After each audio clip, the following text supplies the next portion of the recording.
Pemirsa, pemerintah merespon laporan Amerika Serikat yang menyinggung pasar Mangga 2 sebagai salah satu pusat barang ilegal dan bajakan di Indonesia. Kementerian Perdagangan menyatakan pihaknya selama ini gencar melakukan sidak dan pengawasan terhadap barang-barang. Pasar Mangga 2 Jakarta kembali jadi sorotan karena masuk laporan kantor perwakilan dagang Amerika Serikat sebagai salah satu pusat barang ilegal dan bajakan. Dalam laporan itu, AS menuding peredaran barang bajakan menjadi hambatan perdagangan dan menciderai hak atas kekayaan intelektual. Menteri Perdagangan Budi Santoso merespons laporan tersebut dan menyatakan pihaknya akan melakukan pengecekan. Oke, ya itu nanti, ya nanti coba ya.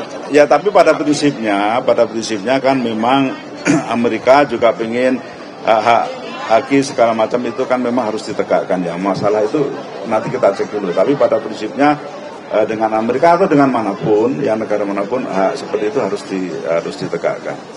Kementerian Perdagangan juga melakukan pengawasan atas barang ilegal. Pada Kamis lalu, Kementerian Perdagangan mengekspos ratusan ribu barang ilegal senilai 15 miliar rupiah. Barang yang disita terdiri dari perangkat elektronik, alat rumah tangga, aksesoris mobil, hingga alas kaki dan mainan anak. Ya sebenarnya kita pengawasan kan reguler, rutin terus dilakukan ya. Pengawasan barang-barang beredar. Kan kemarin 2 hari yang lalu ya. Kan kita juga ada penyitaan barang-barang yang ilegal itu kan, jadi terus kita berjalan. Ya, Sebelumnya pemerintah Amerika Serikat melalui kantor perwakilan dagang Amerika Serikat USTR menyatakan perdagangan Amerika dengan Indonesia mengalami defisit hingga 17,9 miliar dolar Amerika pada tahun 2024.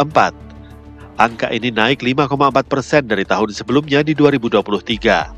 Sehingga Indonesia pun dikenai tarif resiprokal sebesar 32%.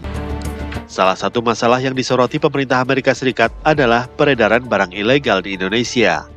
USTR menyoroti minimnya perlindungan pemerintah Indonesia terhadap properti intelektual yang ditunjukkan dengan maraknya kasus pembajakan dan pelanggaran hak cipta.